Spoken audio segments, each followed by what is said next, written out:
Twitter como plataforma social nació en Estados Unidos recién en marzo de 2006. Por ende, para las municipales del 2008 eran muy pocos aquí en Chile los que tenían una cuenta y no era una plaza de interés para los candidatos. En las presidenciales pasadas fue un elemento a considerar. Incluso el propio mandatario, después de ser electo, les pidió a todos sus ministros abrir una cuenta en Twitter. Y hoy son pocos los potenciales candidatos que no usen las redes sociales para hacerse conocidos, contar lo que hacen, publicar fotos, seguir debates, en fin. Es la llamada política 2.0. Políticos que han entendido que los blogs, YouTube, las redes sociales son un espacio estratégico y donde hoy las campañas ya están desatadas. La red y la política es la pieza que junto a Claudio Fuentes analizaremos esta semana. Bienvenidos a Puzzle Electoral.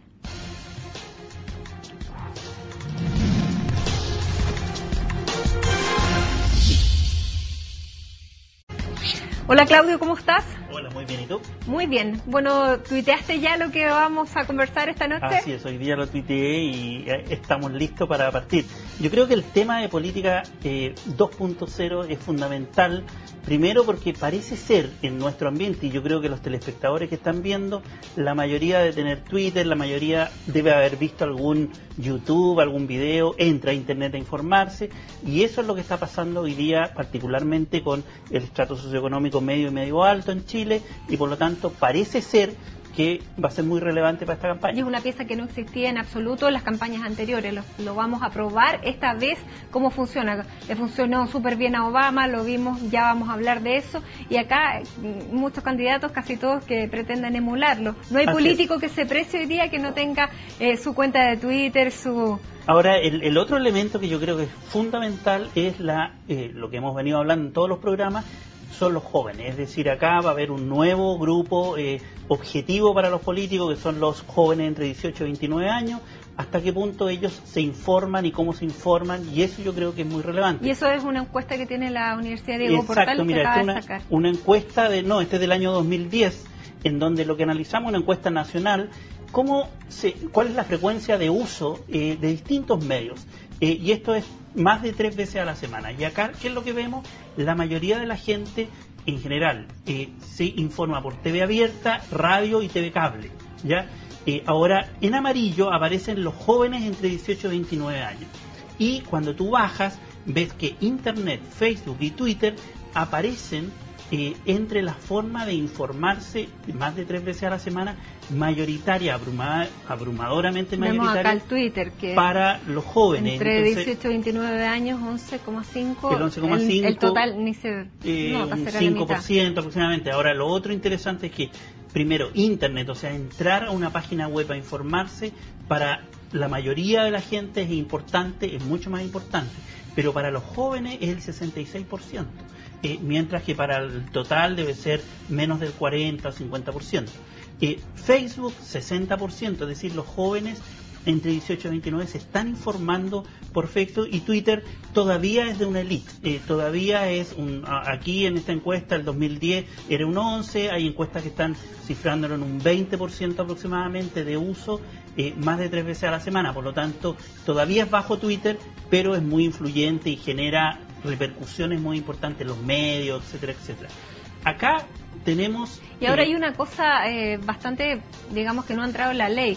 La ley de campañas electorales que se puede empezar las campañas un mes antes de las elecciones, pero con esto no hay ninguna restricción, por lo tanto las campañas ya están desatadas, lo decíamos en la presentación, sí. Y ya muchos partieron diciendo lo que están haciendo por Twitter, teniendo sus blogs, utilizando en YouTube las cosas que han hecho el fin de semana. O sea, también en la próxima ley electoral podría estar regulado esto, aunque es tan personal. Claro. Mira, acá lo que pasa es que lo que preguntamos fue, esta es la encuesta de comunicaciones de la UDP con feedback del 2011, de octubre del año pasado, y se le preguntó cómo se informó del conflicto estudiantil, es decir, estamos viendo un tema muy específico.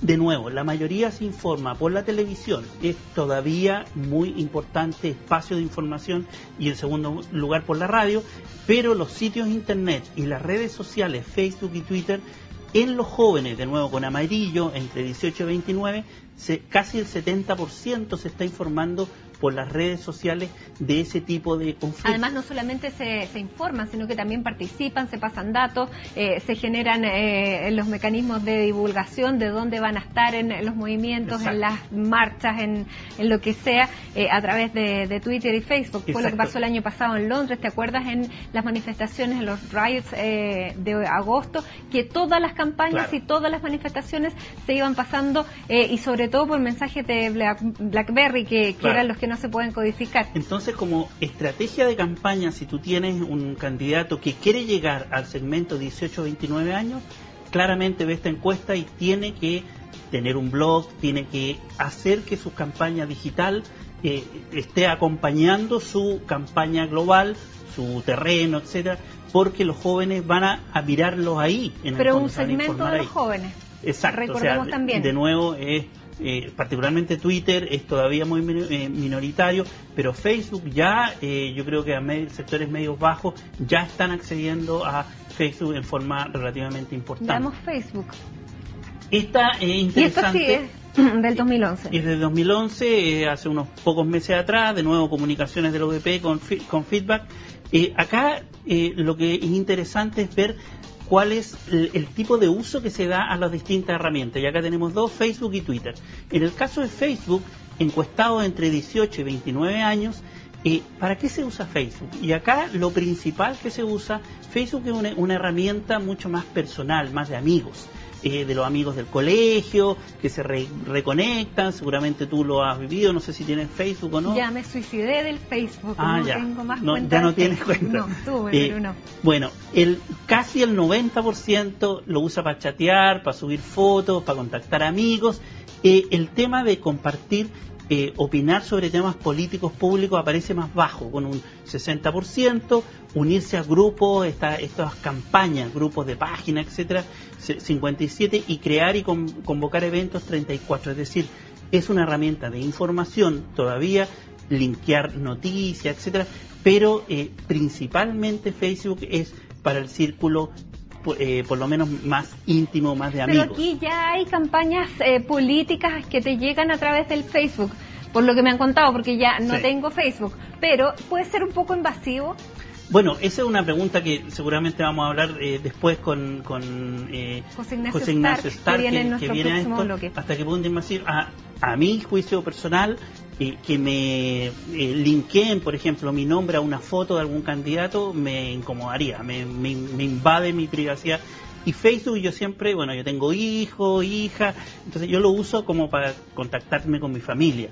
Le pongo, subo foto, entonces que me lleguen avisos de candidatos, etcétera, me genera un poco de ruido. En el Twitter es distinto. Totalmente otra historia. Acá el chatear, el enlazar link de fotos es mucho menos, ese es el mundo de lo privado, 59 y 45% entre jóvenes de 18 a 29 años, pero Twitter es una herramienta rápida, ágil, para leer comentarios, 89%, escribir comentarios, 80%, o sea, la comunicación instantánea. Opinar sobre temas políticos y el lanzar links de noticias que van muy unidos, cerca de un 60%, es decir, sí es una herramienta de la política. Ahora, las campañas comparadas, por ejemplo, la campaña de Obama, que es la campaña como símbolo de la política moderna, porque primero lo tomaron los jóvenes, fue una campaña muy tecnológica. Que involucraron a la población, la hicieron propia. Que movilizaron esto que tú decías del conflicto estudiantil. Eso pasó con Obama, que muchos rallies por Obama se organizaban por la red, o sea, se viralizó de una forma muy positiva. Ahora, ojo con eso, porque Twitter también tiene su lado negativo, es decir, puede ser usado para campañas positivas, de informar, de colocar temas, agenda, colocar temas en discusión de la gente, pero también para temas, puede ser usado como una herramienta de crítica, de sacar las cosas negativas de un candidato, y eso yo creo es un riesgo que tienen que jugársela los alcaldes. Y de crear una falsa realidad, porque lo que pasa en Twitter no es lo que pasa en el mundo real, porque no está el mundo real representado, es una pequeña parte. Bueno, de todo eso vamos a seguir conversando aquí en Puzzle Electoral, analizando esta pieza que es las redes y la política. No se vaya, porque en nuestro siguiente bloque va a estar José Ignacio Stark, precisamente conversando sobre las redes y cómo la van a usar los candidatos probablemente a partir de los próximos meses para estas elecciones. No se vayan. Bueno, ya estamos hablando de las redes sociales y la política, y uno de los que más sabe de redes sociales es el periodista José Ignacio Stark. Él mismo se describe que está ligado a los computadores desde los 7 años.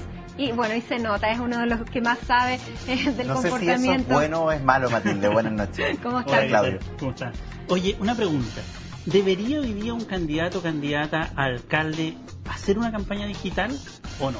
De todas maneras, o sea, yo creo que los políticos desde hace varios años, desde la irrupción de Twitter y otros medios sociales, decidieron que la única manera de estar comunicados directamente uno a uno con sus electores es a través de estas plataformas. Y hoy día un candidato que no considere la integración de una plataforma social, ya sea un blog, comunicación a través de Twitter, Facebook, Tumblr, como lo hace Barack Obama en Estados Unidos, que es como el gran modelo, bueno, estar presente en esos soportes básicamente es algo que no se puede no permitir. ¿Pero a quién está llegando? O sea, ¿a el público es súper heterogéneo, porque por un lado hay un público en Chile que ocupa mucho las redes sociales, que es súper transversal, pero sin embargo está educado en el uso, no está educado completamente en el uso avanzado de estas herramientas. Pero por ejemplo, ¿de cuánta gente estamos hablando más o menos? Cada día, en cada segundo se están agregando nuevos, pero para que tengamos una idea. Actualmente estamos con 10 millones de usuarios chilenos en Facebook. 10 millones. 10 millones que aproximadamente pasan 300 minutos al día en Facebook. Y por otro lado, tenemos casi 1 millón de cuentas de Twitter en Chile. Sin embargo, hay que hacer una excepción acá.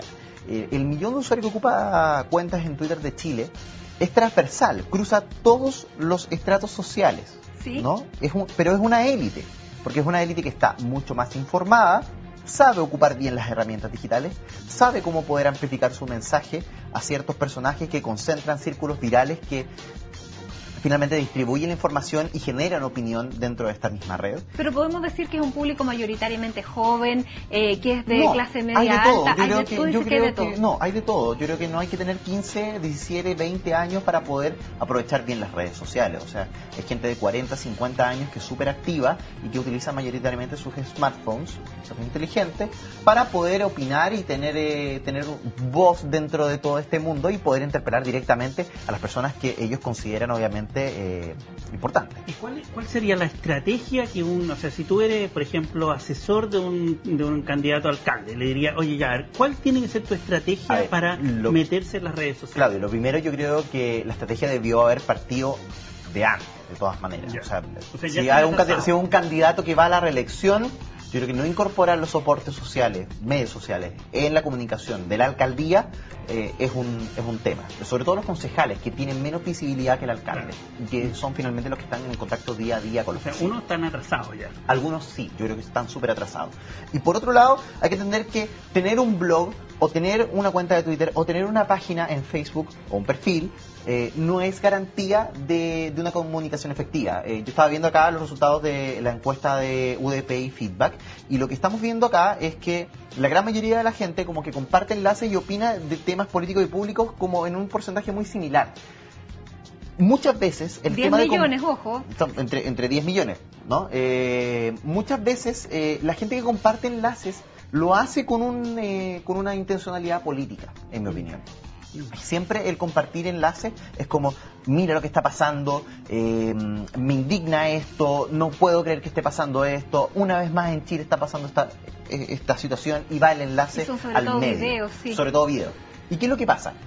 El newsfeed, por así decirlo, la primera página que nosotros vemos cuando nos logueamos a Facebook, finalmente se transforma en una gran pauta, una pauta que está conformada por gente que a nosotros nos interesa, nuestros amigos, nuestros familiares, gente que vamos conociendo y que agregamos a Facebook, que le hacemos parte de este jardín cerrado que es Facebook. Y ellos son finalmente los que empiezan a modelar la opinión de quien consume esta información. Y es una pauta tanto o más potente que la pauta que podríamos encontrar de un medio tradicional, por ejemplo. Un candidato tiene que ir y empezar a escribir cosas en Twitter, por ejemplo. O sea, ¿tiene que ser activo o cómo viraliza? Yo creo que la gente agradece la actividad, que sea un candidato activo, que sepa sobre todo no solamente comunicar, sino que también responder y entender a las demandas de la gente que lo sigue. Ya. Por ejemplo, aquí está el uso de Twitter. Estamos viendo lo de Twitter acá, que también son los resultados del periodismo de EPI Feedback, y también se produce también ese mismo efecto de la opinión y enlazar links con noticias. Y también está el tema del comentario. Generalmente la gente en Twitter es más propensa a opinar y a entregar su opinión sobre lo que está pasando que compartir y enlazar. Prefiere la interpelación uno a uno. El candidato alcalde o el candidato concejal que se presente tiene que tener en claro que la gente lo va a enfrentar y le va a sacar cosas en cara. ¿Y quién lo hace? ¿Lo hace el candidato? ¿Lo hacen los asesores? Porque muchas veces yo veo muchos tweets de muchos políticos muy influyentes que uno dice, ¿será él? Por ejemplo, el mismo presidente Sebastián Piñera, que tiene más de 800.000 seguidores, y de repente tuitea. Hay veces que se nota que tuitea él, otras veces seguramente es otra persona la que hace el tweet.